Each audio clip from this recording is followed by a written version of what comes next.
Right, here we go. Moving that bolted thing. Bit weird. Alright, so I've been asleep most of the day because I was up so late. But I've now implemented a basic damage system. It's not on everything yet, I've only got it on some of the set props that I was using. So I've got the stapler here, and of course all the little bits and pieces, I've put it on that. I think that laptop I've done. Most of the furniture though hasn't been done yet, but I'll just show you. So, it works the damage off the physics of the object coming along, so that the object itself won't damage you if it's stationary, but it will if it's moving. So hopefully that helps with a few things, but I'll just show you an effect. So we go bang, bang, bang, bang.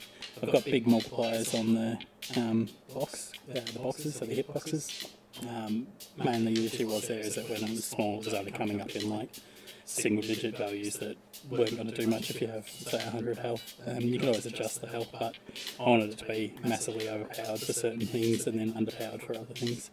So you can see here, yep, it's shooting the thing out, and because they're going at such a high velocity, it's causing a mass damage. So I've actually got hit locations too, so as you can see, different numbers coming up. So you've got the body, the head, and 2 joints for the arms. So you've got the upper arm and then the hand area, and then here that. This is cool because it allows us to do things like so exponential values, stuff like that, but also if we come across to this one here, you can see it's got armor pieces on, and when I shoot at it, the numbers are still high, but then when it's high, so we got, see, like average of, so there's a couple of, really we're hitting this one and we're getting about 150, 160, and over here we're getting way less than that, so I don't know what the deal is there. Maybe I haven't set up the thing properly. So locational damage, resistances, because there's different damage types as well, so depending on what weapon you're using or what item you're using, you can set it up to have a different damage type, and then yeah, each hit location can have resistances built into it for that specific damage type. So this one here, no resistance to this damage type, which I think is instant, and then this one over here has some resistance, possibly not. Yeah, actually I think the staples are probably a bad look for that, but so look at the pen. Ugh.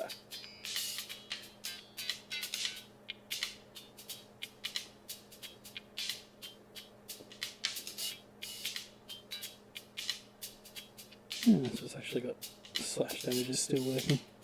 I'm going to have to edit that. So I need to play around with it a bit more, but the basics are there. I can throw it around, do some damage with it,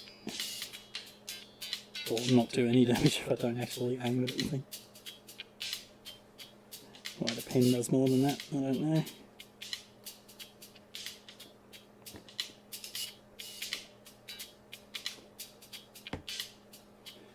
Well, you get the idea.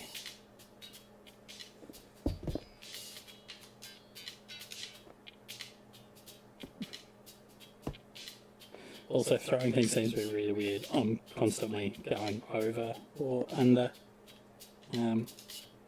Really hard, but I've set up specific points on these ones here, so the actual damage part is this tip, and the rest of it won't do much, so you have to actually hit it where you would if you were able to aim.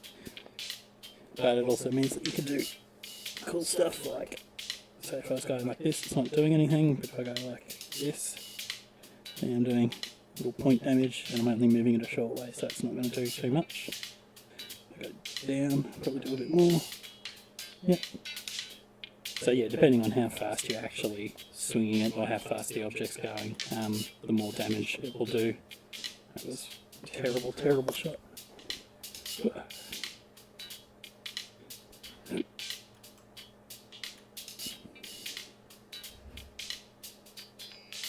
This one here is correct. Maybe it's because it was a box. This one's a point, so it's using a specific point which will only hit once.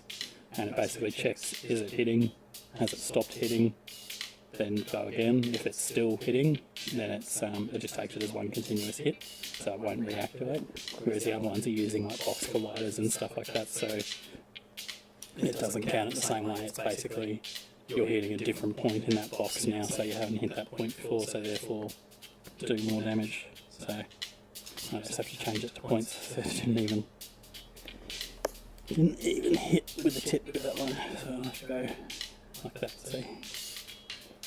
see, nice and slow. Done. Oh, and what wasn't in one of the other videos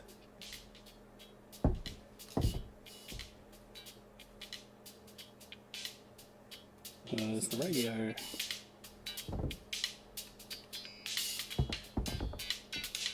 So there's 3D audio.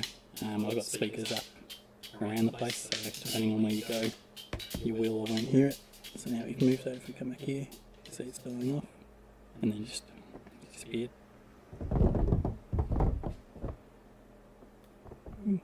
Get up on here. We can start here again.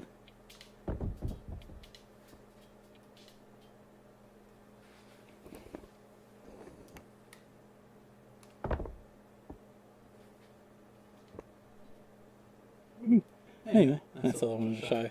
Very early stages of damage. One of the things with this though is that the damage doesn't really work like you would normally have damage in a game where you've got like raycasting, or like, you know, the sender sends the damage to the player and then the player goes, oh, that hurts. This one's actually the object itself is what passes the damage. It's a physical projectile. So that means that if it's going over a network, then should be okay. You shouldn't have to pass the damage over the network, because it will basically be generated client side, so the client can say, well, this object's hitting me, therefore I must take this amount of damage.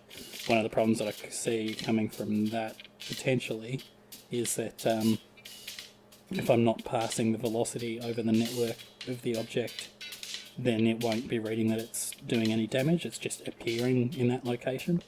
Because the way, you know, when you're sending it here, it's going, okay, you're going from A to B in amount of time, therefore that time equals this velocity. Whereas when you're sending it over a network, you're just going, you were at point A, the next time I looked you were at point B. So then it would have to go, okay, well, that time between those two spaces is whatever. So I can still work out velocity that way, but I think I don't know if the system reads it like that, or whether it just basically, you know, spawn object at this location sort of thing. So it could also depend on, like, you know, how often you're checking, or the tick rate of the server is, I guess, whatever, how often it sends messages could affect that, is what I'm sort of getting at. Anyway, for now it's fun because I can just throw stuff. If it doesn't work properly over the network, I can redo the entire damage system and make it work on another method, probably with just collisions. Specific system I'm using is using a collision style system, but it's a very different one. It's not really basing it off the colliders that are on the objects. Yeah, and I'm thinking the reason I'm doing that is because it's all it's a bit better for processing the physics of it, so there's a little less overhead, that sort of thing. Anyway, hope this was an enjoyable video. I'm still really fucking tired, but I'm probably going to go play some more VR games. Woo! Yeah! Should actually put damage on that by itself too. And of course you got the pens. Didn't do anything, but that one did. That's alright. Yeah, boy. Alright, thanks for watching.